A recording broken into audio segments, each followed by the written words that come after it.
Okay, eto na po siya. Kinakalibrate o tinetest weight ho natin siya. Okay.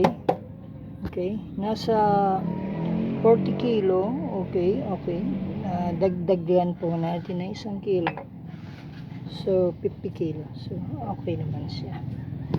So, weight natin siya sa mababa. Sa mas mababa. 1 to 5 kilo. Okay. Lagyan natin ho siya ng 1 kilo. Ayan, naka 1 kilo. 2 kilo. Ayan, naka 2 kilo. 3 kilo. Naka 3. 4 kilo. Ayan, naka 4 kilo. 5 kilo. Ayan, 5. Kanya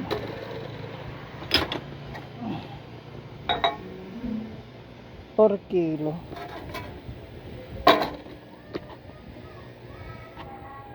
Okay. 5 kilo.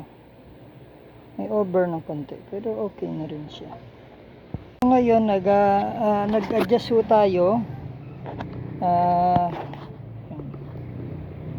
Nag-adjust ho tayo.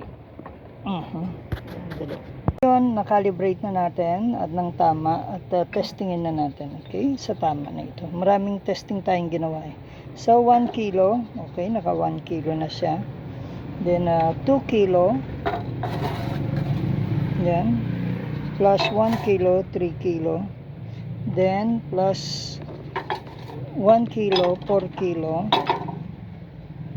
Plus 1 kilo equals 5 kilo. Okay? So, okay na siya. Calibrated na siya.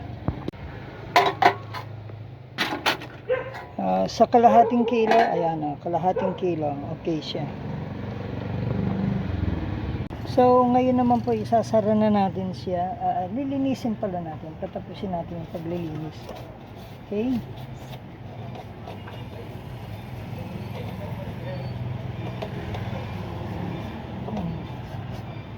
Nakadikit yung mga dumi.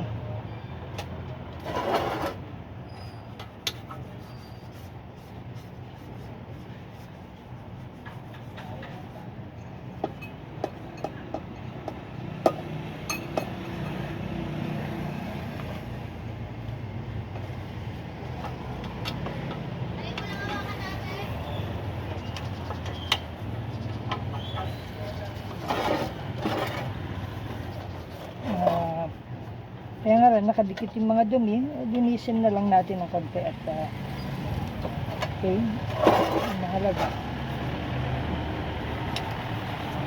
Medyo malinis siya bago natin isara. Okay. Ayan, okay na. Ayan, ito naman, isasara na rin natin siya.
Sa papaya nila ginagamit ito, kaya lagi ito sa mga lupa doon sa bukid, sa mga at kaya ganyan siya, malupa.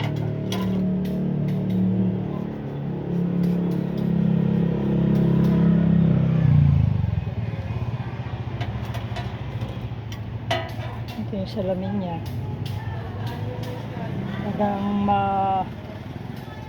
Ang salamin ay proteksyon ng timbangan para ito ho ay napoprotektahan.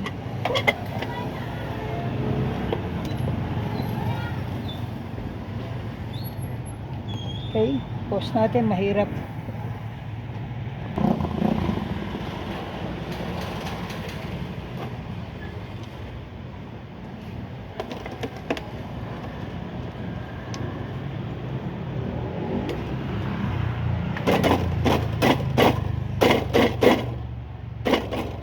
Okay na po. Bye-bye for now.